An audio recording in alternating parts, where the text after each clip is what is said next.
Posisinya aku kriteria. lagi main. Jadi kita mengenal disebut dengan stroke yang tidak berdarah dengan stroke yang berdarah. Stroke yang tidak berdarah itu biasanya ditandai dengan adanya penyumbatan. Kalau itu terjadi di sini mungkin pikirnya tidak ke situ kali ya, tapi kalau di Korea atau di Kamboja itu ada beberapa paper yang saya itu mas, ya, dulunya tukang koran. Oh gitu ya. Tukang koran. Ya, saya baca itu Pak. Tuh kan pernah baca kan? Ya. Jadi kalau saya jadi tanggam itu udah bersyukur banget. Si anak ini dijadikan sebagai tersangka begitu. Ya, kalau ini kita bicara yang di luar kasus Sebongombo ya. Dikenal dengan nama hujan shower, di mana terdapat batas jelas antara daerah hujan dan tidak hujan yang biasanya terjadi pada fase awal mature stage atau tahap berbahaya dewasa. itu Kang. Jadi mulai artinya terjadinya perlembekan. Nah itu untuk penetrasi akan sulit gitu ya. Dok, saya ini Menurut saya memang tidak mudah, bukan urusan tanah diambil. Kalau misalnya Amerika Serikat sekarang, Rasulullah mengatakan dalam sebuah hadis bahwa berpuasa di 6 hari Syawal itu.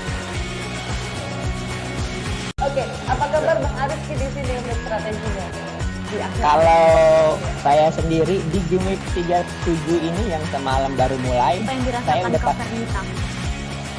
Sebenarnya aku nggak ngerasain penangkapan atau penggerbegan atau apapun itu, karena gini loh, posisinya aku Kriteria. lagi main. Jadi kita mengenal disebut dengan stroke yang tidak berdarah dengan stroke yang berdarah. Stroke yang tidak berdarah itu biasanya ditandai dengan adanya penyumbatan. kalau itu terjadi di sini mungkin pikirnya tidak ke situ kali ya, tapi kalau di Korea atau di Kamboja itu ada beberapa paper yang saya itu mas, Ya. dulunya tukang koran. Oh gitu ya. Tukang koran. Ya, saya baca itu Pak. Tuh kan pernah baca kan? Ya. Jadi kalau saya jadi tanggam itu udah bersyukur banget. Si anak ini dijadikan sebagai tersangka begitu. Ya, kalau ini kita bicara yang di luar kasus Sebongombo ya. Dikenal dengan nama hujan shower, di mana terdapat batas jelas antara daerah hujan dan tidak hujan yang biasanya terjadi pada fase awal mature stage atau tahap Berbahaya dewasa. itu Kang. Jadi mulai artinya terjadinya perlembekan. Nah itu untuk penetrasi akan sulit gitu ya. Dok, saya ini Menurut saya memang tidak mudah, bukan urusan tanah diambil. Kalau misalnya Amerika Serikat sekarang, Masih bersama dengan saya Irda, Anda kembali menyaksikan live update, saudara. Kita beralih ke informasi selanjutnya. Stok minyak goreng kemasan di Kabupaten Banggai, Sulawesi Tengah mulai melimpah. Namun harga penjualan justru tak terkendali. Di beberapa toko di Kota Luwuk, Kabupaten Banggai, harganya juga bervariasi. Ada yang menjual senilai Rp25.000 hingga Rp28.000 per liternya. Bahkan di luar Kota Luwuk juga naik drastis mencapai Rp32.000 per liternya. Informasi lebih lengkapnya terkait mahalnya harga minyak goreng ini, saudara, ada Asnawi Zikri, wartawan Tribun Palu, yang akan memberikan informasi lebih lengkapnya untuk Anda. Halo Asnawi, silahkan dengan laporan Anda. Ya baik, Nila, memang minyak goreng ini masih menjadi perbincangan hangat ya di Indonesia, tak terkecuali di Kabupaten Banggai, Sulawesi Tengah. Nah, saat ini minyak goreng kemasan memang tersedia stoknya, namun harganya itu yang menjadi keluhan masyarakat karena naik drastis dan itu sangat mengganggu atau sangat dikeluhkan ya sama masyarakat, terutama kalangan emak-emak. Nah, di Kabupaten Banggai sendiri, terutama di Kota Luwuk, harganya tentunya bervariasi ya, mulai dari Rp25.000 hingga Rp28.000 per liter, yaitu minyak goreng kemasan, dan bahkan di luar Kota Luwuk, itu harganya bisa mencapai Rp32.000 per liter. Nah, karena harganya yang naik drastis seperti ini, masyarakat Kabupaten Banggai menyuruhkan untuk memboikot ya pembelian harga minyak goreng kemasan pabrikan seperti ini, dan mereka akan melakukan produksi secara mandiri, apalagi di wilayah Kabupaten Banggai ini perkebunan kelapa cukup melimpah, sehingga mereka menganggap bahwa lebih baik melakukan produksi secara mandiri karena tidak mampu ya membeli minyak goreng pabrikan yang harganya sangat mahal.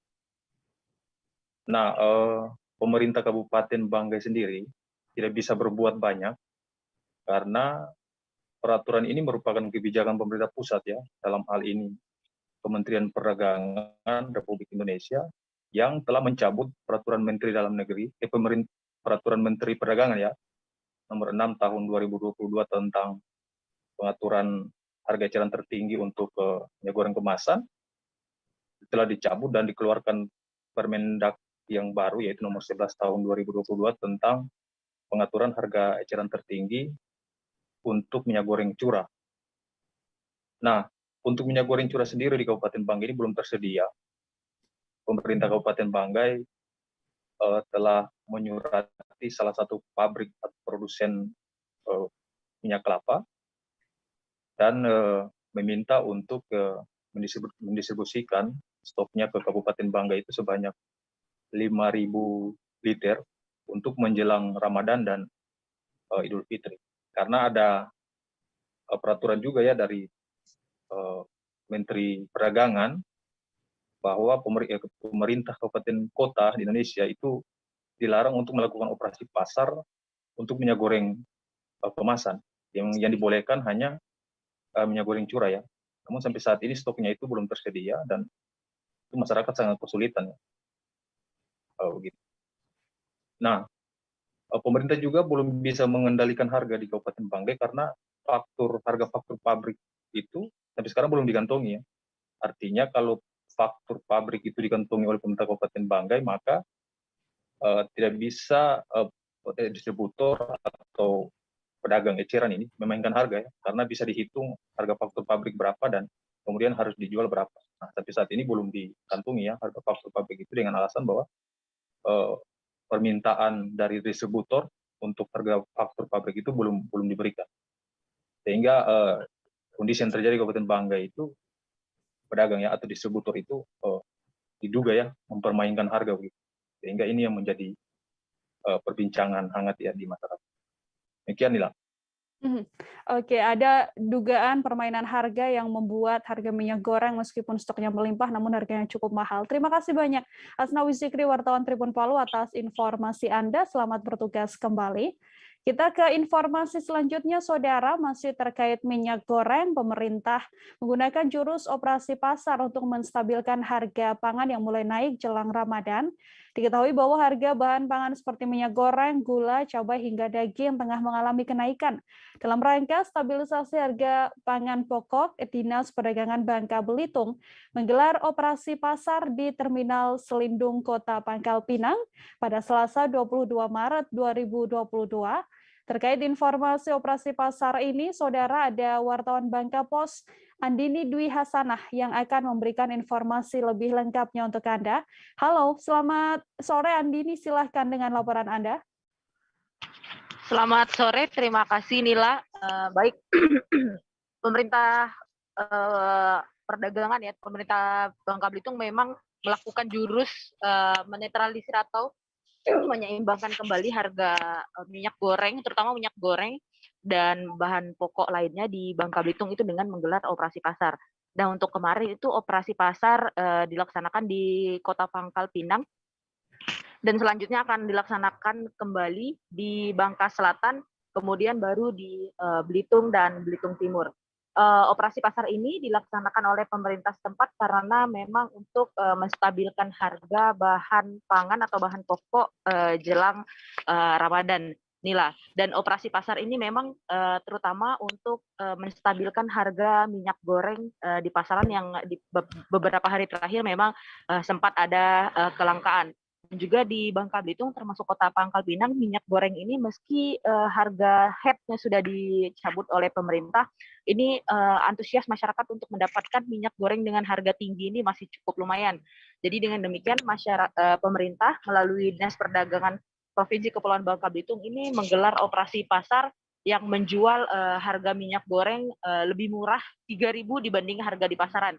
Diketahui Nila dan Tribuners, untuk harga minyak goreng 1 liter itu di Bangka Belitung dengan harga 25.000. Untuk di operasi pasar ini minyak goreng 1 liter itu hanya dikasih harga 22.000. Dan ini juga cukup mengundang antusias masyarakat Kota Pangkal Pinang untuk berburu minyak goreng ini. Kemarin itu dari Dinas Perdagangan menggait distributor minyak itu kira-kira menyediakan 3 ton minyak goreng 1 liter jenis Fortune, dan itu selama 2 jam 3 ton minyak goreng dijual dengan harga 22.000 itu langsung habis diburu masyarakat. Begitu juga dengan gula, karena gula di Bangka Belitung juga Kota Pangkal Pinang ini sempat ada tersendat menurut penuturan dari Dinas Perdagangan Provinsi Kepulauan Bangka Belitung, ini memang terjadi keterlambatan datang gula, jadi sempat tersendat di distributor hingga retail-retail. Diketahui Nila dan Tribuners, untuk sekarang tidak lagi terlihat antrian minyak goreng, tidak lagi terlihat maksud saya masyarakat yang antrian minyak goreng untuk mendapatkan minyak goreng di pasar-pasar ataupun retail-retail. Kalau sekarang stoknya sudah cukup aman dan sedikit terkendali meskipun dengan harga yang cukup tinggi tadi. Nah, untuk operasi pasar selanjutnya mungkin akan dilaksanakan oleh Dinas Perdagangan Provinsi Kepulauan Bangka Belitung jelang Idul Fitri nanti. Intinya operasi pasar ini dilaksanakan untuk menstabilkan harga di pasaran, terutama minyak goreng dan gula pasir. Demikian Nila. Baik, Andini Dwi Hasanah, Saudara wartawan Bangka Pos melaporkan terkait operasi pasar di Sperindak Bangka Belitung. Terima kasih Andini, selamat bertugas kembali. Kita ke informasi selanjutnya, Saudara. Kebutuhan minyak goreng di Kabupaten Flores Timur juga tergolong masih langka. Sejak akhir Januari 2022, para distributor yang berada di Kabupaten Sika maupun Surabaya tak lagi mendistribusikan minyak goreng ke wilayah ini. Untuk menghindari adanya dugaan penimbunan, Kapolres Flores Timur, AKBP Igusti Ngurajoni Mahardika juga bersama jajaran melakukan sidak di berbagai toko atau toko sembako maksud saya di Kota Larantuka pada 22 Maret 2022 sore. Informasi selengkapnya ada Amar Olakeda, wartawan Tribun Flores yang sudah siap dengan informasinya untuk Anda. Halo Amar, silakan dengan laporan Anda.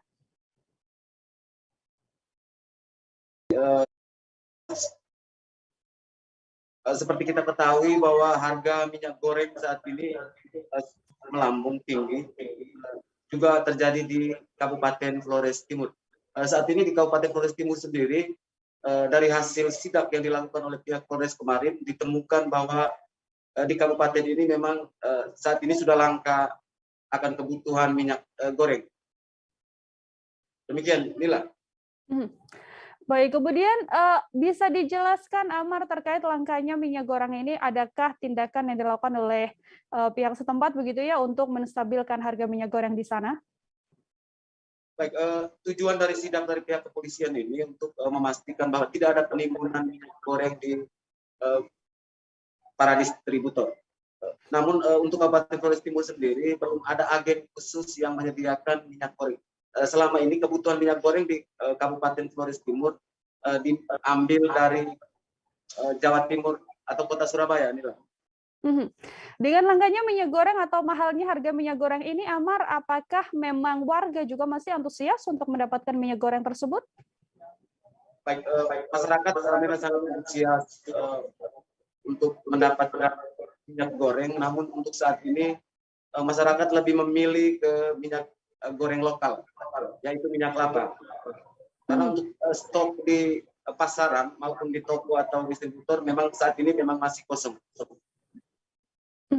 Baik, mengganti stok minyak goreng dengan minyak kelapa untuk mendapatkan harga yang lebih murah. Terima kasih banyak Amar Olakeda, wartawan Tribun Flores atas informasi Anda. Telah terhimpun juga Saudara wawancara dengan Salus PT Bogi Kanal Sejahtera AKBP Igusti Ngurajoni. Maksud saya ada juga wawancara dengan Kapolres Flores Timur AKBP Igusti Ngurajoni. Berikut liputannya untuk Anda. Kita hari ini kita coba cek 3 lokasi, ya tadi ada kios yang kita cek juga. Di sana juga sudah ternyata setelah pengecekan di lapangan ada masih menjual stok minyak goreng, namun jumlahnya sangat sedikit. Kemudian satu sisi juga ada toko yang kita cek juga, dia juga sangat sedikit stok yang ada. Kemudian untuk memastikan itu, kami juga hari ini juga mengecek sampai ke gudang. Ini salah satu gudang yang ada di Larantuka, walaupun ternyata di Larantuka sendiri tidak ada agen khusus untuk menjual minyak goreng. Makanya kita cek di toko-toko, di kios, kemudian cek juga di gudang, kemudian ternyata setelah berdiskusi dengan pemilik, dengan salah satu manajer ya, manajer yang ada sales yang ada di gudang ini ternyata barang-barang itu banyak yang datang dari Surabaya. Kemudian ternyata pengiriman dari Surabaya terakhir kurang lebih sekitar bulan Januari. Sampai saat ini belum ada kedatangan minyak goreng. Kemudian dari kios-kios juga itu pun stok yang masih ada sisa dari pembelian mereka beberapa saat yang lalu. Kemudian hasil pengecekan di lapangan inilah nanti kita akan bawa diskusikan dengan pemerintah daerah sehingga ada jalan keluar. Jangan sampai nanti di Larantuka khususnya di Flores Timur ini terjadi kelangkaan minyak goreng sehingga akibatnya menimbulkan keresahan di masyarakat. Pengecekan ini akan kita lakukan terus-menerus, bahkan nanti sampai pengecekan ada barang yang datang dari Surabaya misalnya Jawa Timur masuk ke Larantuka, ya barang-barang yang masuk di kargo. Nanti kita akan cek apakah ada minyak goreng yang sampai di Larantuka. Seandainya ada pun siapa penerimanya, kemudian kita pastikan jangan sampai ada penimbunan di sana. Jika datang minyak gorengnya langsung distribusikan ke toko-toko kios-kios sehingga keterbatasan minyak goreng yang ada di toko-toko dan kios bisa ditangani dengan baik. Demikian. Kelangkaan bahan bakar minyak jenis biosolar juga dirasakan oleh para pengendara, saudara. Pengendara bahkan rela berjam-jam untuk mendapatkan biosolar yang dijatah oleh pihak SPBU di Jalan Soekarno-Hatta, Kecamatan Marpoyan, Damai, Pekanbaru. Pada Selasa 22 Maret, antrean kendaraan mobil untuk mendapatkan BBM jenis biosolar ini mengular hingga ke badan jalan. Para pengendara rela antre berjam-jam untuk mendapatkan biosolar yang sudah langka sejak beberapa bulan belakangan.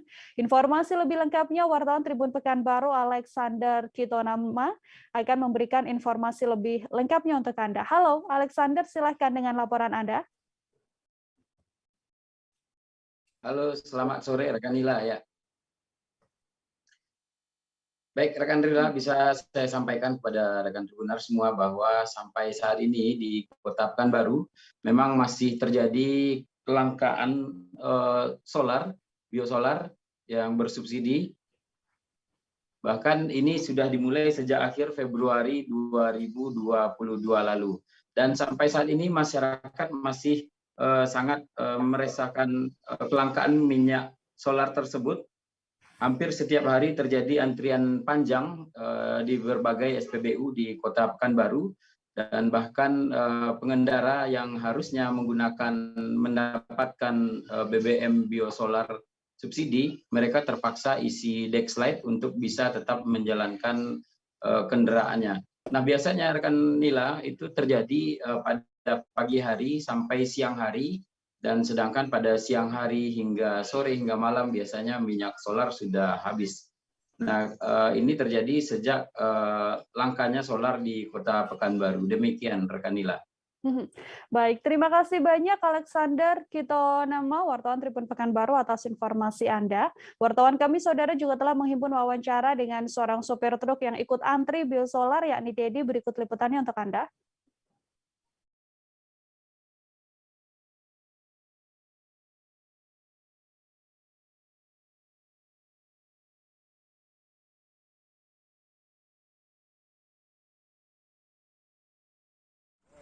Salah bang, udah beberapa bulan, bukan berhari lagi bang. Udah berapa bulan? Kalau saya udah merasakan ada 3 bulan. 3 bulan. Ini adanya langkah ini kan terganggu nggak bang? Terganggu bang. Udah pasti terganggu lah. Patron kami sehari bisa dapat 4, 2 aja susah. Karena ngantri yang lama, berjam-jam. Kalau sekarang untuk dapatkan solar gimana bang? Ya sekarang pandai cek tengok informasi dari kawan-kawan di sana ada, kejar, kalau nggak ada ya. Yang enaknya pas jatah kita, solar habis. Banyak bodong bang. Tadi udah berapa lama bang nunggunya bang? Kalau ini terlalu cepat, baru setengah jam nggak sampai lah sana. Dan biasanya mau 2-3 jam. Udah berapa lama bang abang cari SPBU ini bang? Baru ini dapat? Untuk hari ini? Ya dari pagi lah bang, ini baru dari berapa ini? Setengah 3 baru dapat. Dari pagi cari bang? Ya, dari solar. Direktorat Reserse Kriminal Khusus Polda Lampung mengungkap kasus terkait Undang-Undang Informasi dan Transaksi Elektronik atau ITE, saudara. Tim menangkap 4 pelaku penyebaran foto dan video asusila. Para pelaku ini rata-rata merasa sakit hati dalam menjalin hubungan dengan korban yang sebelumnya berkenalan di media sosial. Mereka mengancam dan menyebarkan foto serta video asusila korban ke media sosial. Informasi lebih lengkapnya terkait pembeberan kasus Undang-Undang ITE oleh Ditreskrim Polda Lampung ini akan disampaikan wartawan Tribun Lampung Bayu Saputra. Bayu, silahkan dengan laporan Anda. Iya, selamat sore rekan Nila dan Tribuners. Bahwasannya Direktorat Kriminal Khusus Polda Lampung menangkap setidaknya dari Januari sampai dengan Maret ini ada 5 tersangka yang tertangkap dengan Undang-Undang ITE, termasuk 4 diantaranya mereka yang melakukan tindakan asusila kepada korban-korbannya, dan 1 pelaku lagi itu karena membohongi pelaku melalui COD. Nah, perlu saya sampaikan menariknya dari 4 tersangka ini, mereka yang terjerat Undang-Undang ITE dengan kasus asusila ini rata-rata mereka sakit hati dengan para korbannya, sehingga terdesak oleh tersangka untuk melakukan tindakan-tindakan pengancaman kepada para korban-korbannya. Perlu diketahui, adapun modus dari para pelaku ini, mereka memanfaatkan teknologi informasi. Dalam hal ini mereka melancarkan aksinya melalui aplikasi WhatsApp, kemudian aplikasi lainnya, sehingga korban ini yang lebih dulu berkenalan dengan keempat tersangka ini terbujuk rayunya oleh para tersangka ini, sehingga akhirnya melakukan tindakan-tindakan asusila, sehingga foto hingga video yang dikirimkan oleh para korban-korban ini mereka manfaatkan untuk memeras para korban-korban ini. Pada keempat pelaku ini, mereka semuanya modusnya karena sakit hati oleh para korban, dan pada kali ini sendiri keempat pelaku itu dijerat pasal 27 ayat 1 junto pasal 45 ayat 1 Undang-Undang Republik Indonesia nomor 19 tahun 2006 tentang informasi transaksi elektronik, terancam hukuman pidana 6 tahun penjara atau denda 1 miliar. Seperti itu rekan Nila dan Tribuners. Baik, terima kasih banyak Bayu Saputra, wartawan Tribun Lampung atas informasi Anda. Untuk mengetahui informasi lebih detailnya, Saudara, wartawan kami telah menghimpun wawancara dengan Wakil Direktur Reserse Kriminal Khusus Polda Lampung, AKBP Popon Ardianto Sugoro. Berikut liputannya untuk Anda. Hadir dalam giat kami untuk press conference terkait pengungkapan dari Subdit Cyber di Krimsus Polda Lampung.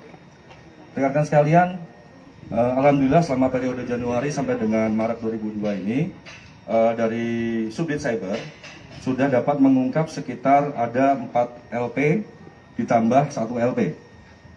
Ya, 4 LP terkait masalah asusila, yang 1 LP terkait masalah penipuan online.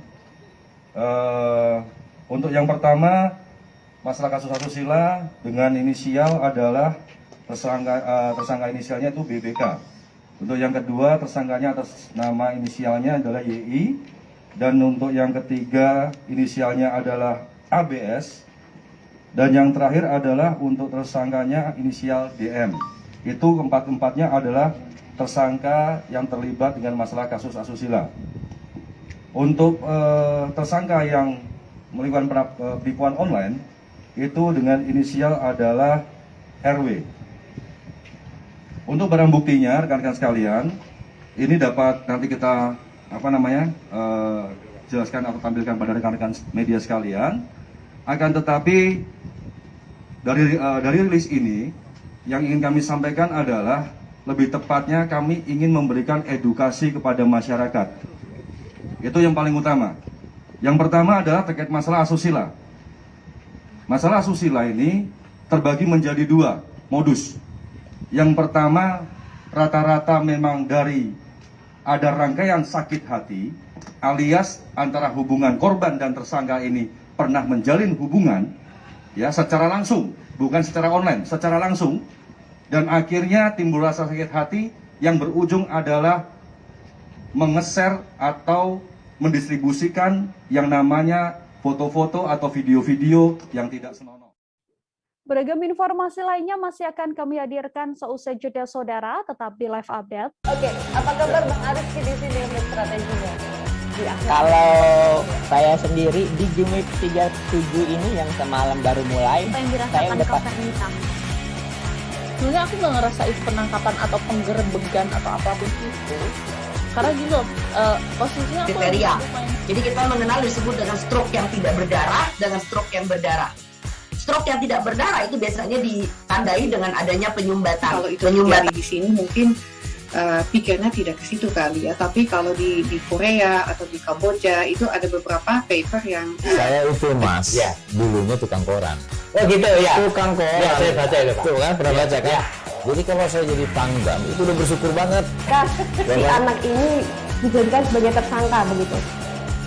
Ya, kalau ini kita bicara yang di luar kasus Suboombo ya. Dikenal dengan nama hujan shower, di mana terdapat batas jelas antara daerah hujan dan tidak hujan yang biasanya terjadi pada fase awal mature stage atau tahap Berbahaya dewasa. itu Kang. Jadi mulai artinya terjadinya perlembekan. Nah itu untuk penetrasi akan sulit. Gitu ya. Dok, saya ini Menurut saya memang tidak mudah, bukan urusan tanah diambil. Kalau misalnya Amerika Serikat sekarang, Rasulullah mengatakan dalam sebuah hadis bahwa berpuasa di 6 hari Syawal itu. Oke, apa kabar Bang Ariski di sini untuk strateginya? Kalau saya sendiri di Jumip 37 ini yang semalam baru mulai, Apa yang saya dirasakan udah Kak Fernita? Sebenarnya aku nggak ngerasain penangkapan atau penggerebegan atau apapun itu. Karena gini loh, posisinya aku lagi kriteria. main. Jadi kita mengenal disebut dengan stroke yang tidak berdarah dengan stroke yang berdarah. Stroke yang tidak berdarah itu biasanya ditandai dengan adanya penyumbatan. kalau itu terjadi di sini mungkin pikirnya tidak ke situ kali ya. Tapi kalau di Korea atau di Kamboja itu ada beberapa paper yang saya itu Mas, Ya. dulunya tukang koran. Oh gitu ya. Tukang koran. Ya, saya baca itu Pak. Tuh kan, pernah Ya, baca kan? ya. Jadi kalau saya jadi pangdam, itu udah bersyukur banget. Si anak ini dijadikan sebagai tersangka begitu. Ya, kalau ini kita bicara yang di luar kasus Suboombo ya. Dikenal dengan nama hujan shower, di mana terdapat batas jelas antara daerah hujan dan tidak hujan yang biasanya terjadi pada fase awal mature stage atau tahap Berbahaya dewasa. itu Kang. Jadi mulai artinya terjadinya perlembekan. Nah itu untuk penetrasi akan sulit. Gitu ya. Dok, saya ini menurut saya memang tidak mudah, bukan urusan tanah diambil. Kalau misalnya Amerika Serikat sekarang, Rasulullah mengatakan dalam sebuah hadis bahwa berpuasa di 6 hari Syawal itu. Oke, apa kabar Bang Ariski di sini untuk strateginya? Kalau saya sendiri di Jumip 37 ini yang semalam baru mulai, Apa yang saya dirasakan udah Kak Fernita? Sebenarnya aku nggak ngerasain penangkapan atau penggerebegan atau apapun itu. Karena gini loh, posisinya aku lagi kriteria. main. Jadi kita mengenal disebut dengan stroke yang tidak berdarah dengan stroke yang berdarah. Stroke yang tidak berdarah itu biasanya ditandai dengan adanya penyumbatan. kalau itu terjadi di sini mungkin pikirnya tidak ke situ kali ya. Tapi kalau di Korea atau di Kamboja itu ada beberapa paper yang saya itu Mas, Ya. dulunya tukang koran. Oh gitu ya. Tukang koran. Ya, saya baca itu Pak. Tuh kan, pernah Ya, baca kan? ya. Jadi kalau saya jadi pangdam, itu udah bersyukur banget. Si anak ini dijadikan sebagai tersangka begitu. Ya, kalau ini kita bicara yang di luar kasus Suboombo ya. Dikenal dengan nama hujan shower, di mana terdapat batas jelas antara daerah hujan dan tidak hujan yang biasanya terjadi pada fase awal mature stage atau tahap Berbahaya dewasa. itu Kang. Jadi mulai artinya terjadinya perlembekan. Nah itu untuk penetrasi akan sulit. Gitu ya. Dok, saya ini menurut saya memang tidak mudah, bukan urusan tanah diambil. Kalau misalnya Amerika Serikat sekarang, Rasulullah mengatakan dalam sebuah hadis bahwa berpuasa di 6 hari Syawal itu. Oke, apa kabar Bang Ariski di sini untuk strateginya? Kalau saya sendiri di Jumip 37 ini yang semalam baru mulai, Apa yang saya dirasakan udah Kak Fernita? Sebenarnya aku nggak ngerasain penangkapan atau penggerebegan atau apapun itu. Karena gini loh, posisinya aku Kriteria. lagi main. Jadi kita mengenal disebut dengan stroke yang tidak berdarah dengan stroke yang berdarah. Stroke yang tidak berdarah itu biasanya ditandai dengan adanya penyumbatan. Kalau itu terjadi di sini mungkin pikirnya tidak ke situ kali ya. Tapi kalau di Korea atau di Kamboja itu ada beberapa paper yang Saya itu Mas, dulunya tukang koran. Oh gitu ya. Tukang koran. Ya, saya baca itu, Pak. Tuh kan, pernah baca kan? Ya. Jadi kalau saya jadi Pangdam, itu udah bersyukur banget. Kak, si anak ini dijadikan sebagai tersangka begitu. Ya, kalau ini kita bicara yang di luar kasus Sebongombo ya. Dikenal dengan nama hujan shower, di mana terdapat batas jelas antara daerah hujan dan tidak hujan yang biasanya terjadi pada fase awal mature stage atau tahap Berbahaya dewasa. itu Kang. Jadi mulai artinya terjadinya perlembekan. Nah itu untuk penetrasi akan sulit. Gitu ya. Dok, saya ini menurut saya memang tidak mudah, bukan urusan tanah diambil. Kalau misalnya Amerika Serikat sekarang, Rasulullah mengatakan dalam sebuah hadis bahwa berpuasa di 6 hari Syawal itu. Oke, apa kabar Bang Aris di sini untuk strateginya? Kalau saya sendiri di Jumip 37 ini yang semalam baru mulai, Apa yang saya dirasakan udah Kak Fernita? Sebenarnya aku nggak ngerasain penangkapan atau penggerebegan atau apapun itu. Karena gini loh, posisinya aku Kriteria. lagi main. Jadi kita mengenal disebut dengan stroke yang tidak berdarah dengan Masih bersama dengan saya Nila Irda dalam live update Tribun News Saudara. Sejumlah kawasan di Kota Kendari, Provinsi Sulawesi Tenggara dilanda banjir pada Selasa 22 Maret malam. Air menggenangi sejumlah ruas jalan protokol serta pemukiman warga di ibu kota Provinsi Sultra tersebut. Genangan air seiring hujan deras yang melanda Kota Kendari pada Selasa malam. Informasi lebih lengkapnya, wartawan Tribun News Sultra Laude Ari sudah siap dengan informasi lebih lengkapnya untuk Anda. Halo, Laude, silahkan dengan laporan Anda bagaimana kondisi terkini beberapa ruas jalan yang tergenang air akibat hujan deras di Kendari.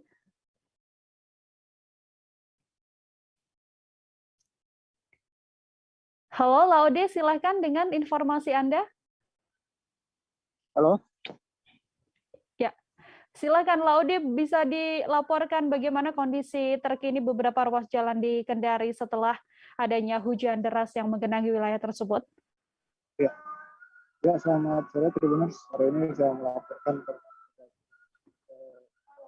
kondisi saat ini di Kota Kendari pasca semalam di hujan deras selama kurang lebih 2 jam.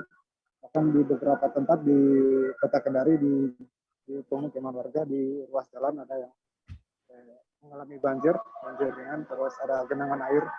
Untuk di Kota Kendari tadi malam hujan melanda di Kota Kendari selama kurang lebih 2 jam. Mulai sekitar pukul 7 malam, terus hujan mulai reda pukul 9 malam. Setelah hujan selama 2 jam itu, ada beberapa tempat di Kota Kendari, di pemukiman warga yang tergenang air, banjir, dan ruas jalan juga sudah tergenang air. Tepatnya yang pertama itu di area Jalan Tebaunggu, di area MTQ Kota Kendari, kemudian di area Jalan Abu Nawas, antara Jalan Abu Nawas dan di Jalan Suku Yusuf.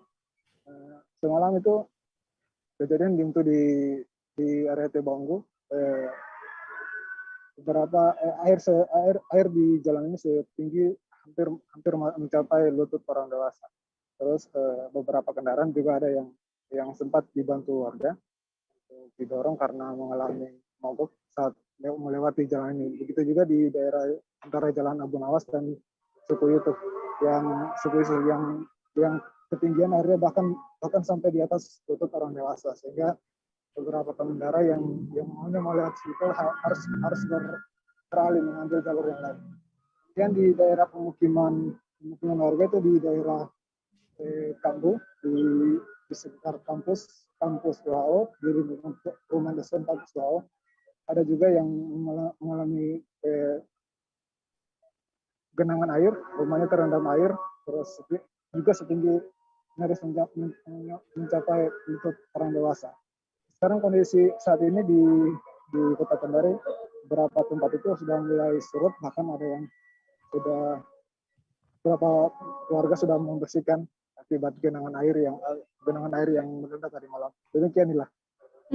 Baik, terima kasih banyak Laude Ari, wartawan Tribun News Ultra atas informasi Anda. Selamat bertugas kembali, Laude. Kita lanjutkan ke informasi selanjutnya, Saudara. Intensitas hujan yang tinggi juga menyebabkan banjir di beberapa titik lokasi di Kabupaten Tapin pada Selasa 22 Maret. Namun ada yang berbeda dengan kondisi banjir di Kabupaten Tapin, khususnya di Desa Banua Halat Kanan. Pasalnya, sepanjang jalanan yang tergenang air justru dimanfaatkan warga sebagai tempat wisata dadakan. Banyak warga yang mencuci kendaraan, membawa anak-anak mereka mandi, hingga ada pula yang memilih untuk memancing. Informasi selengkapnya, Stanis Lausene, wartawan Banjarmasin Post sudah siap dengan informasinya untuk Anda. Halo Stein, silakan dengan laporan Anda bagaimana kondisi kala genangan air di jalan ini justru dijadikan wisata dadakan oleh sejumlah warga. Baik, selamat sore Nila dan Tribuners. Dapat saya laporkan dari Kabupaten Tapin, Provinsi Kalimantan Selatan, terkait dengan situasi dan kondisi yang akhir-akhir ini terjadi di Kabupaten Tapin pada umumnya, terutama kondisi adanya intensitas hujan yang sangat tinggi di hampir seluruh di wilayah di Kabupaten Tapin yang menyebabkan beberapa titik lokasi di Kabupaten Tapin itu terendam banjir. Nah, yang sempat menghebohkan akhir-akhir ini, yang sempat viral itu ruas jalan di salah satu akses desa di Kecamatan Tapin Utara, tepatnya di Desa Banua Halat Kanan ini cukup viral karena jalan yang terendam air dengan ketinggian kurang lebih 40 cm kaki orang dewasa ini justru dijadikan sebagai objek wisata dadakan. Nah, objek wisata dadakan ini memang saat ini di Kabupaten Tapin sedang viral karena pantauan kami di lapangan kemarin,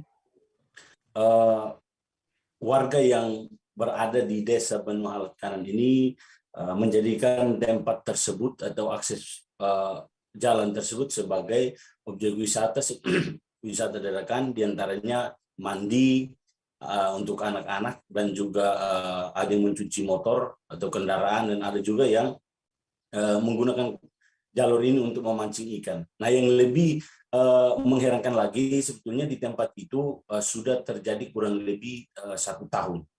Nah, sehingga ketika intensitas hujan tinggi, ruas jalan tersebut pasti digenangi banjir, dan ruas jalan tersebut digunakan oleh masyarakat untuk bersuah foto, mandi, dan juga ada mencuci kendaraan.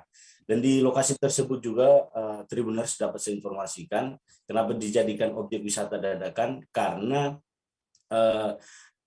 lokasi yang terdampak banjir itu kurang lebih 1 kilometer, dan di tepi jalan itu tersedia berbagai macam makan ringan yang disediakan oleh masyarakat di sekitar, sehingga memang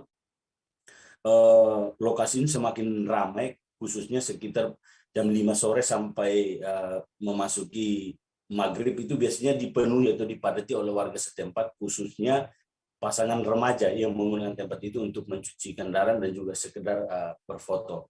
Informasi yang kami pun di lapangan bersama dengan warga setempat, memang kondisi ini sudah terjadi kurang lebih 1 tahun.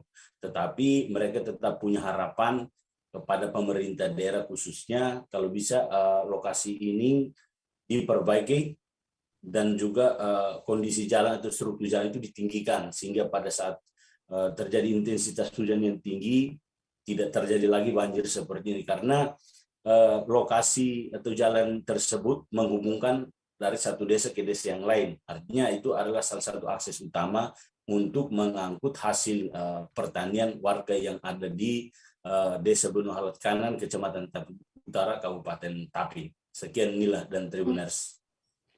Stanis Lausene, wartawan Banjarmasin Post, saudara melaporkan. Untuk mengetahui informasi lebih lengkapnya telah terhimpun wawancara dengan seorang warga setempat. Berikut liputannya untuk Anda. Ini biasa banjir berapa? Bisa kita ini. Pas karena bala hujan, ini naik, jadi dadakan lah. Jadi bila ada banjir, bila banjir dalam naik, rame orang sini ya. Biasanya berapa hari surut ya Pak? semingguan bisa. Kalau seminggu masih hujan masih dalam layarnya. Sejak kapan mulai rame ini Pak? Dari tahun yang lalu. Jadi apa saja di sini dilakukan warga Pak? Biasanya kayak itu bersih motor, makan mandian, itu lah. Ada berjualan juga lah? Ada berjualan. Sudah setahun ini setelah itu Pak? Tahunan ini.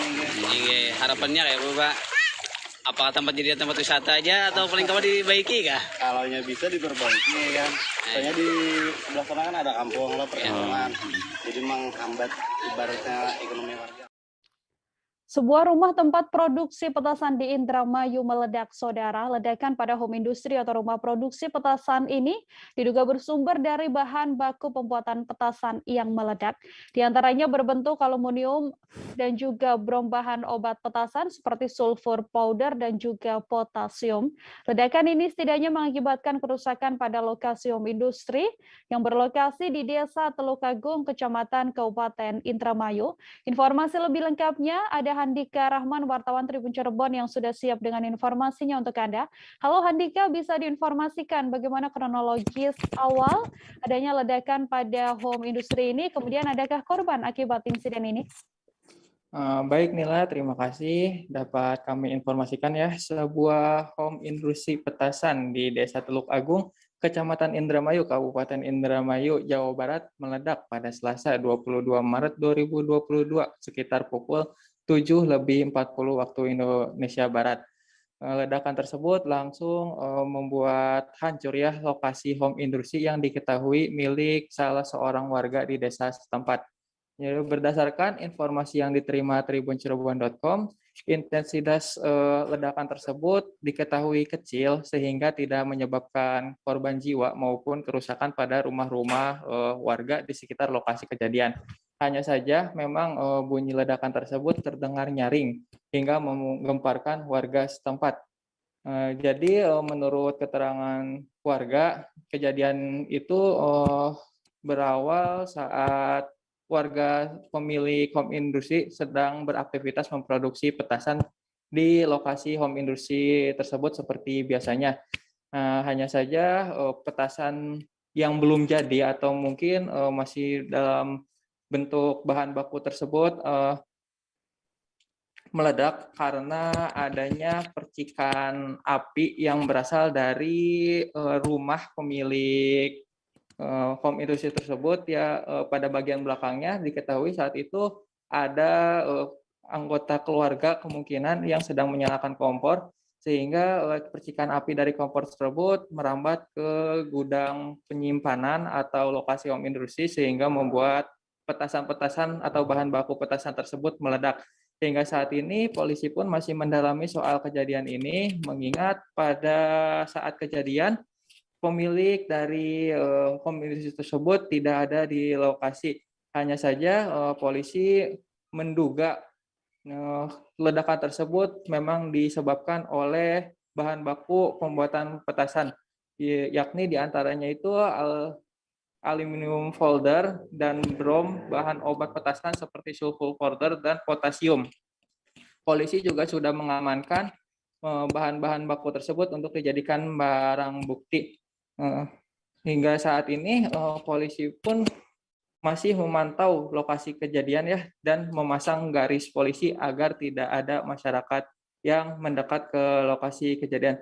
Mengingat ledakan ini disebabkan oleh bahan baku petasan sehingga sangat berbahaya bila mana ada percikan api dari warga yang mendekat sehingga membuat ledakan kembali terjadi.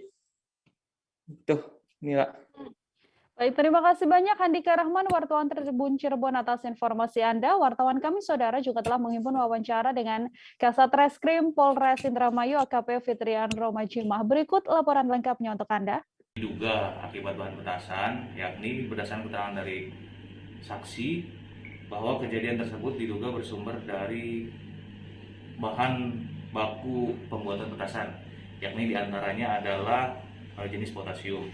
Nah, kemudian kami dari Polres melakukan cek TKP, kemudian selanjutnya kita akan melakukan pendalaman dengan mengundang pemilik rumah.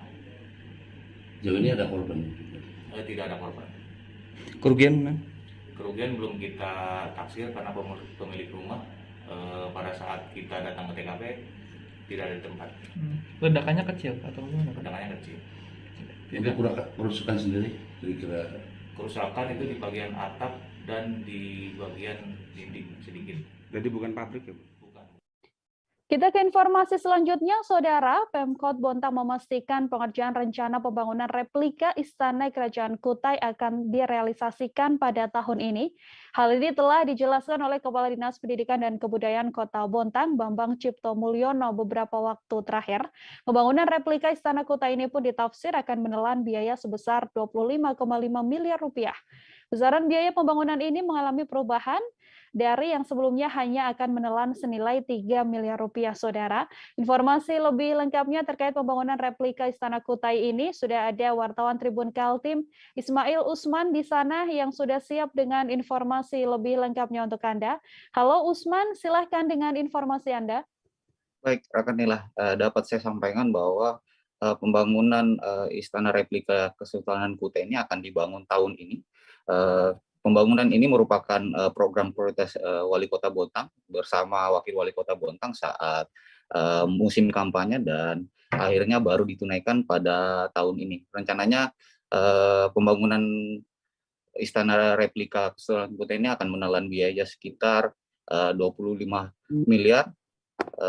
Alasan pemerintah untuk membangun Istana Replika Kesultanan Kutai ini sebagai apresiasi dari Pemkot Bontang yang menilai bahwa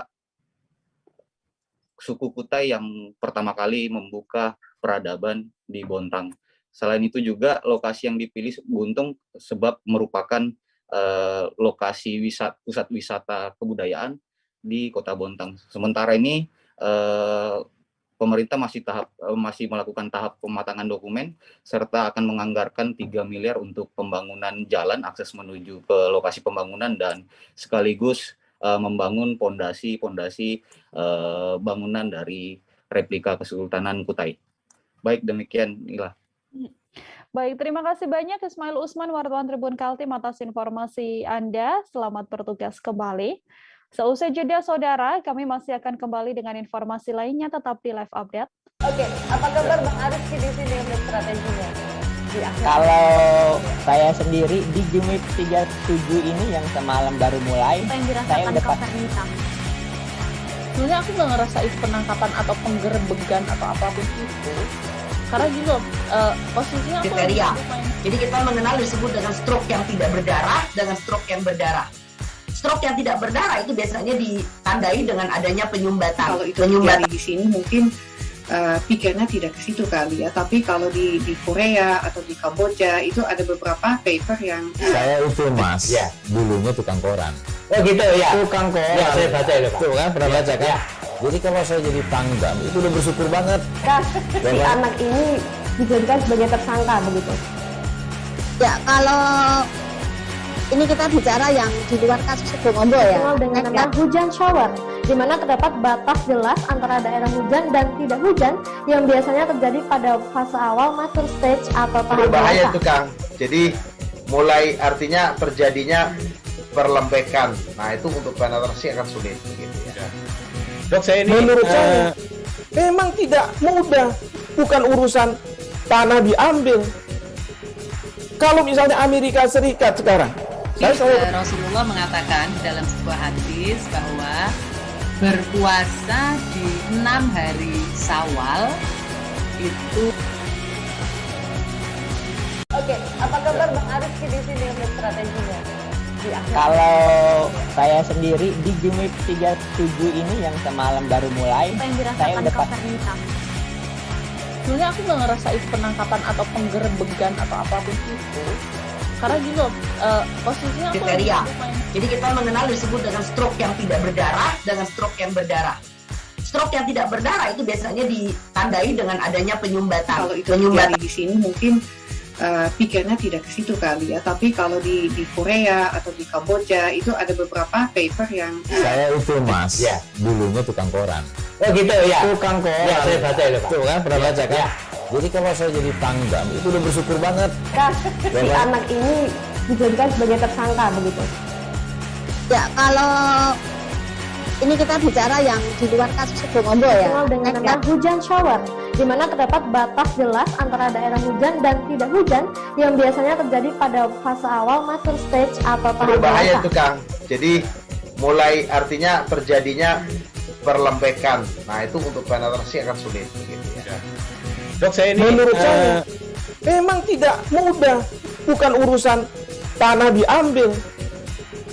Kalau misalnya Amerika Serikat sekarang, Rasulullah mengatakan dalam sebuah hadis bahwa berpuasa di 6 hari Syawal itu. Oke, apa kabar Bang Ariski di sini untuk strateginya? Kalau saya sendiri di Jumip 37 ini yang semalam baru mulai, saya udah sebenarnya aku nggak ngerasain penangkapan atau penggerebegan atau apapun itu. Karena gitu, posisinya aku kriteria. Jadi kita mengenal disebut dengan stroke yang tidak berdarah dengan stroke yang berdarah. Stroke yang tidak berdarah itu biasanya ditandai dengan adanya penyumbatan. Kalau itu terjadi di sini mungkin pikirnya tidak ke situ kali ya. Tapi kalau di Korea atau di Kamboja itu ada beberapa paper yang saya itu Mas, ya, dulunya tukang koran. Oh gitu ya. Tukang koran. Ya, saya baca ya, Pak. Tuh kan pernah baca kan? Ya. Jadi kalau saya jadi tanggam itu udah bersyukur banget. Si anak ini dijadikan sebagai tersangka begitu. Ya, kalau ini kita bicara yang di luar kasus Sebongombo ya. Dengan nama hujan shower, di mana terdapat batas jelas antara daerah hujan dan tidak hujan yang biasanya terjadi pada fase awal master stage atau tahap berbahaya dewasa. itu Kang. Jadi mulai artinya terjadinya perlembekan. Nah itu untuk penetrasi akan sulit. Gitu ya. Dok, saya ini menurut saya memang tidak mudah, bukan urusan tanah diambil. Kalau misalnya Amerika Serikat sekarang, Rasulullah mengatakan. Anda kembali menyaksikan live update bersama dengan saya Nila Irda, saudara. Kita beralih ke informasi selanjutnya. Kuliner khas Sulut, cookies gulung menjadi makanan yang kini telah diekspor ke Singapura. Makanan yang sekilas cukup sederhana ini nyatanya memerlukan kesabaran yang tinggi saat membuatnya. Menggulung adonan cookies gulung ini juga membutuhkan kesabaran ekstra agar bisa menghasilkan kue yang enak untuk dipandang. Tak ayal kuliner yang satu ini menjadi makanan yang disukai baik di wilayah Sulut maupun di luar negeri.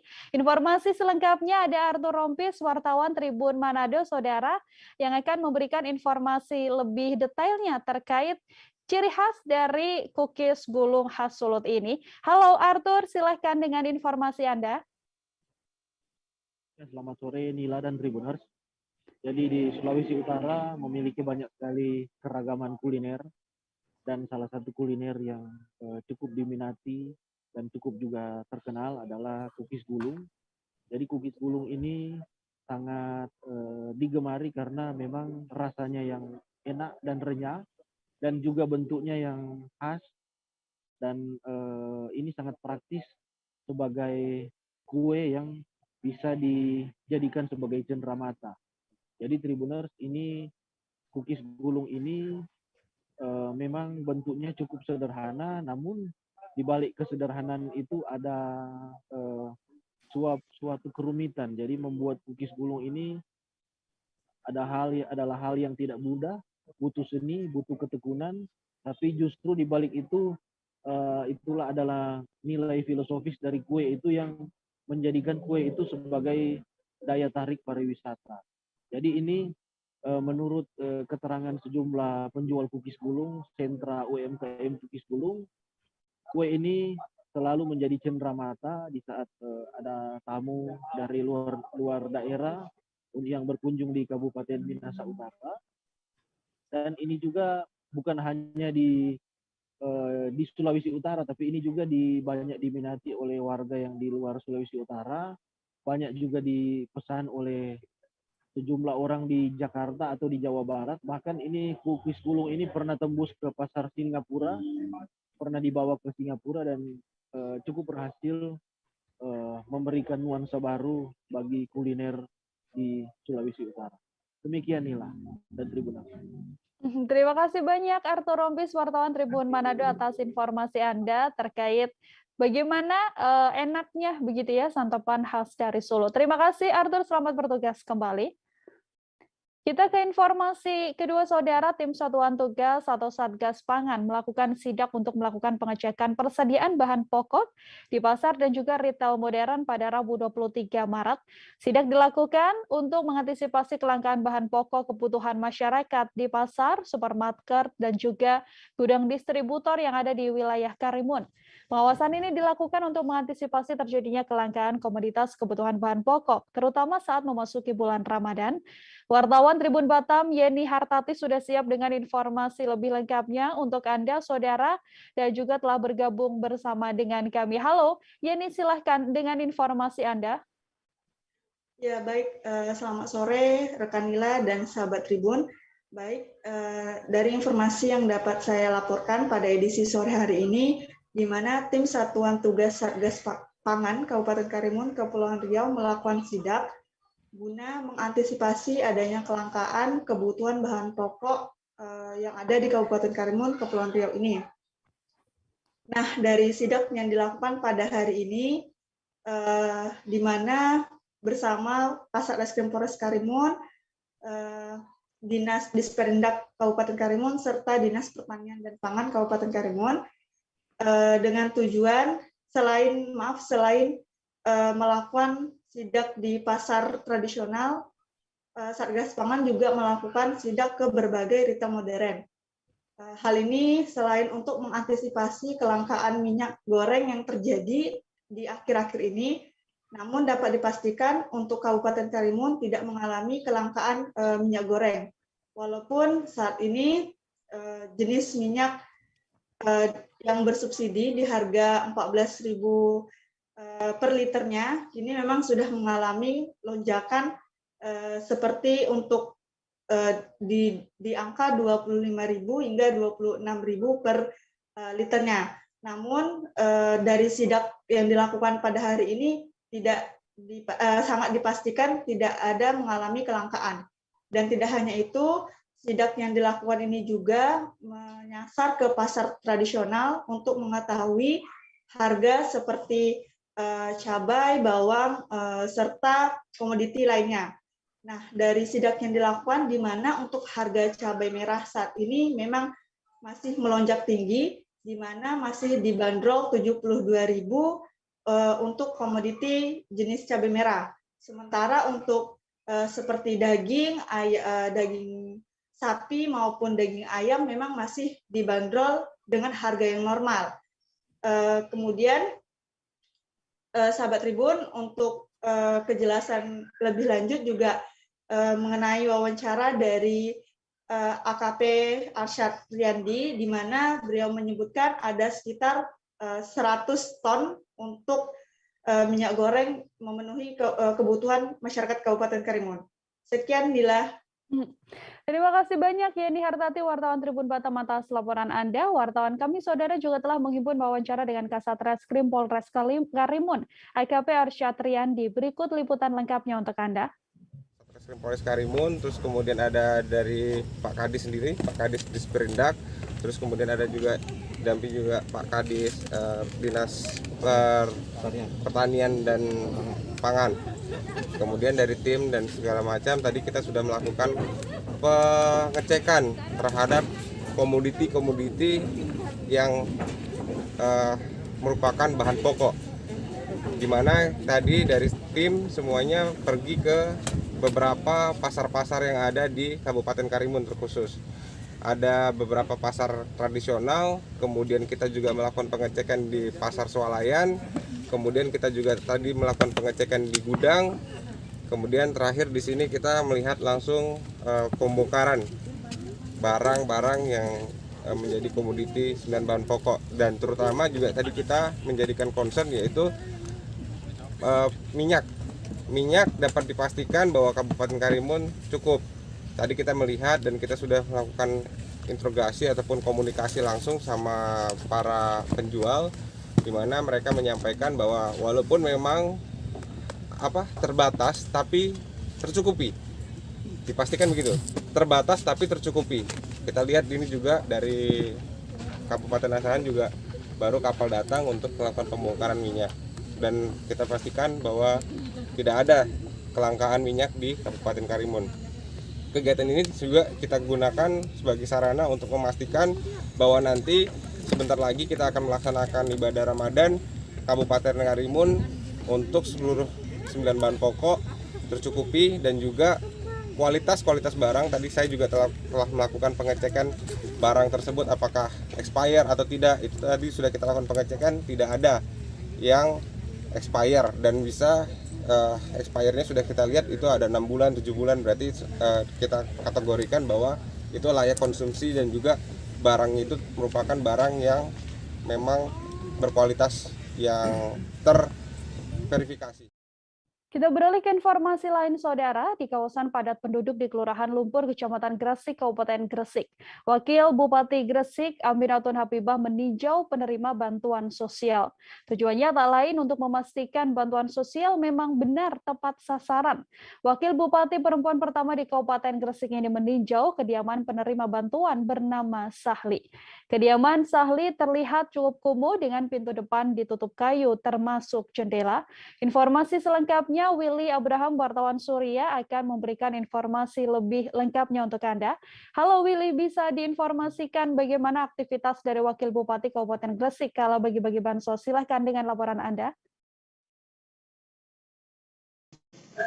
Ya, inilah Wakil Bupati Gresik mendatangi langsung kediaman warga untuk mengecek langsung penyaluran bansos yang ada di Kabupaten Gresik. Mendatangi kediaman warga yang cukup padat penduduk ya di kawasan Kelurahan Lumpur, Kecamatan Gresik. Di sana Bupati melihat salah satu penerima bantuan sosial dari pemerintah pusat ini memang kondisinya mengalami sedikit gangguan pola pikir ya, sehingga dia tidak bisa untuk diajak berbicara.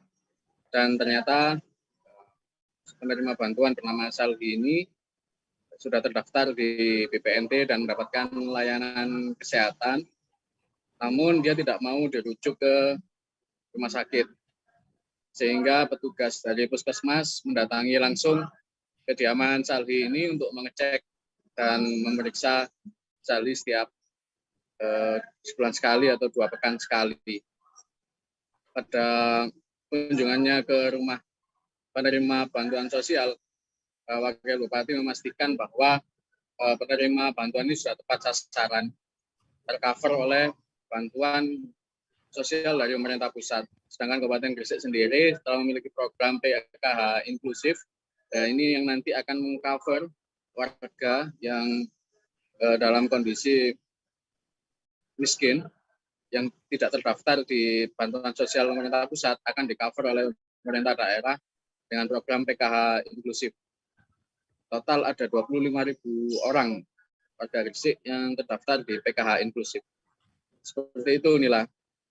Baik, terima kasih banyak Willy Abraham, wartawan Surya, atas informasi Anda. Wartawan kami, Saudara, juga telah menghimpun beberapa pernyataan dari Wakil Bupati Gresik, yakni Aminatun Habibah, dan juga pernyataan dari Kadinsos Gresik, Dr. Umi Hoiroh, serta pernyataan keluarga Sahli, yakni Siti Marweyah. Berikut informasi lengkapnya untuk Anda.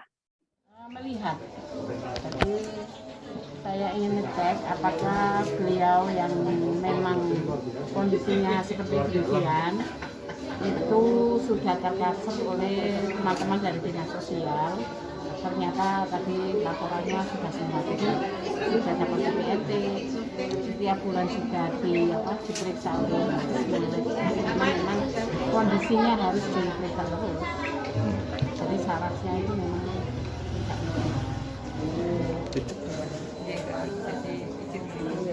saudara yang bersangkutan secara jaminan sosial sudah kami upayakan secara maksimal, baik itu masuk data DPKS, kemudian mendapatkan bantuan BPNT, dan sudah mendapatkan kartu Indonesia Sehatnya. Nah, kemudian kalau sudah mendapatkan kartu Indonesia Sehat ini, sebenarnya seluruh pelayanan kesehatan bisa diperoleh. Tapi kadang nggak mau. Tapi ini kebetulan nggak mau. Kebetulan secara fisik itu bagus, hanya gangguan pola pikirnya saja karena tidak mengganggu orang. Jadi dia lebih kepada gangguan pola pikir ya, psikosa kalau kami istilahkannya. Nah, sehingga tidak harus dirujuk ke rumah sakit karena sudah mendapatkan terapi rutin dari petugas kesehatan puskesmas. terima kasih atas kunjungannya dan terima kasih atas bantuannya untuk keluarga Bapak Sandi. Kami mengucapkan terima kasih sebanyak-banyaknya dan semoga mereka sehat, selalu diberi rezeki yang banyak. Pernah baru kali ini didatangi sama wakil bupati. Saudara Gubernur Sumsel Herman Deru menghadiri langsung acara musyawarah wilayah Asosiasi Perguruan Tinggi Swasta Indonesia Wilayah 2A Sumatera Selatan Bangka Belitung pada Selasa 22 Maret yang berlangsung di Hotel Harper Palembang. Dalam kesempatan tersebut, Gubernur Sumsel mendapatkan pemberian award dari Aptisi Pusat atas perhatian sebagai kepala daerah yang peduli terhadap perguruan tinggi swasta di Sumsel, yang mengatakan bahwa para perguruan tinggi swasta ini bersaing dalam meningkatkan kualitas, namun walaupun bersaing tetap harus dapat bersanding. Informasi selengkapnya ada Sri Hidayatun, wartawan Tribun Sumsel yang sudah siap dengan informasinya untuk Anda, Saudara. Halo Hidayatun, silakan dengan informasi Anda.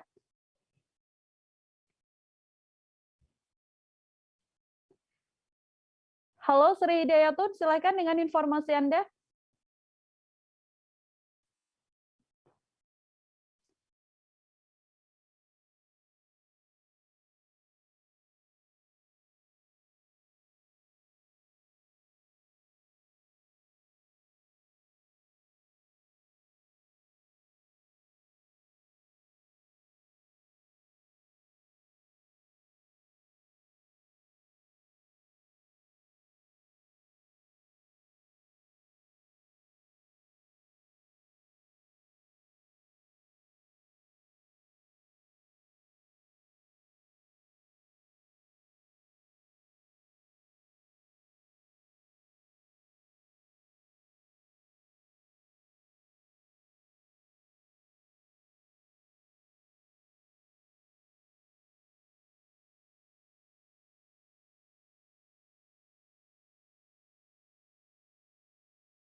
Ya, saudara, kami masih mencoba menghubungkan dengan wartawan Tribun Sumsel Sri Hidayatun, namun sementara kita beralih ke informasi selanjutnya.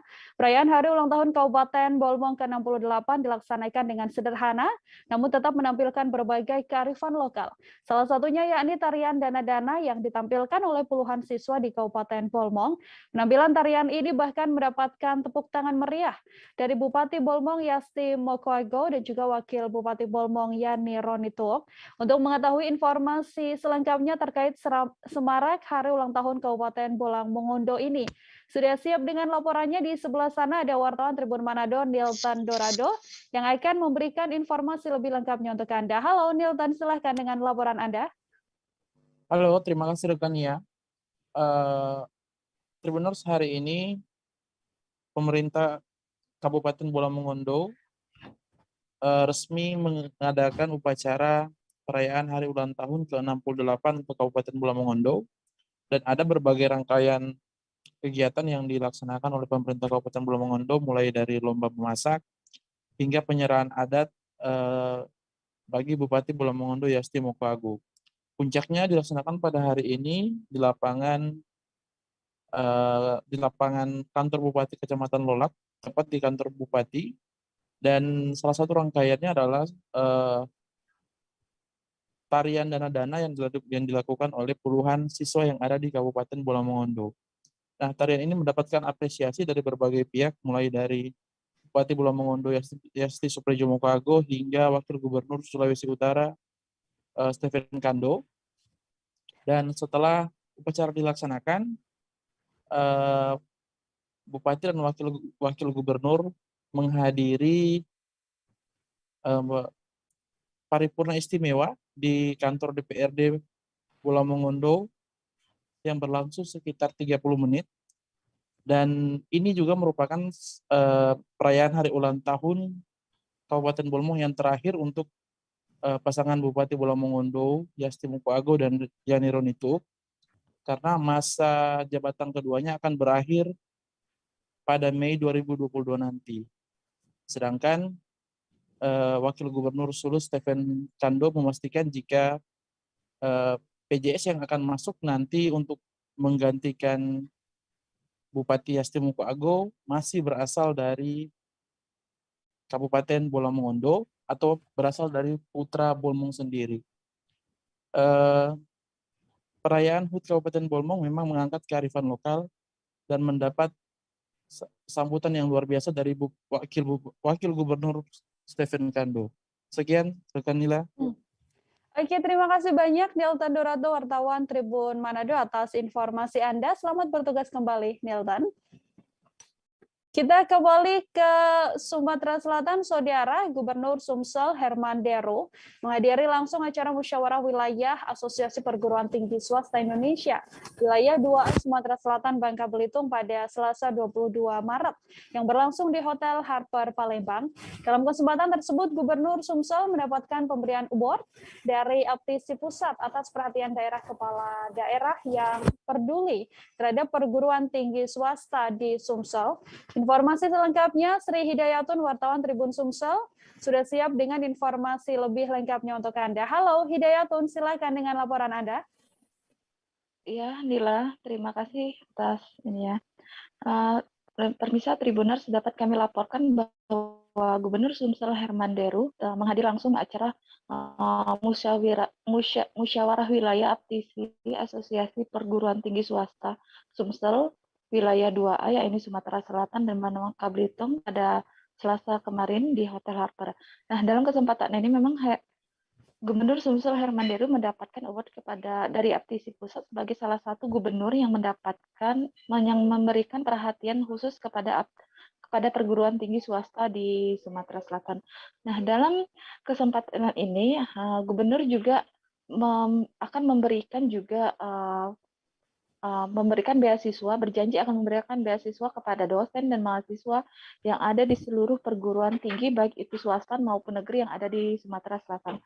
Nah, dalam kesempatan ini juga memang Gubernur Sumsel Herman Deru ini mendapatkan penghargaan ini di seluruh Indonesia ini, termasuk dari salah satu 3 di antara gubernur yang mendapatkan award dari Aptisi Pusat ini. Danila, pada saat kemarin ini, kegiatan ini juga dihadiri langsung oleh Ketua Aptisi Pusat, yaitu Bapak Budi Jatmiko. Nah, ia juga mengatakan bahwa peran perguruan tinggi swasta di Indonesia ini sangat penting di dalam memajukan pendidikan Indonesia. Karena itu ia juga meminta mendorong dan kepala daerah agar juga ikut berpartisipasi memberikan perhatiannya kepada perguruan tinggi swasta lainnya, seperti salah satunya seperti Gubernur Sumsel Herman Deru yang telah memberikan perhatiannya kepada perguruan tinggi swasta yang ada di Sumatera Selatan. Dan ia berharap dengan adanya kegiatan-kegiatan semacam ini dapat mendorong kembali para kepala daerah ini untuk bisa memberikan perhatian khusus kepada perguruan tinggi swasta yang ada di Indonesia. Mila. Oke, terima kasih banyak Sri Hidayatun, wartawan Tribun Sumsel atas laporan Anda. Selamat bertugas kembali. Informasi tadi, Saudara, sekaligus menutup perjumpaan kita dalam live update sore ini. Masih di tengah pandemi, kami kembali ingatkan Anda untuk selalu menerapkan protokol kesehatan dimanapun Anda berada. Saya Nila Irda beserta kru yang bertugas pamit undur diri. Terima kasih dan sampai jumpa. Jangan lupa like, subscribe, dan share ya.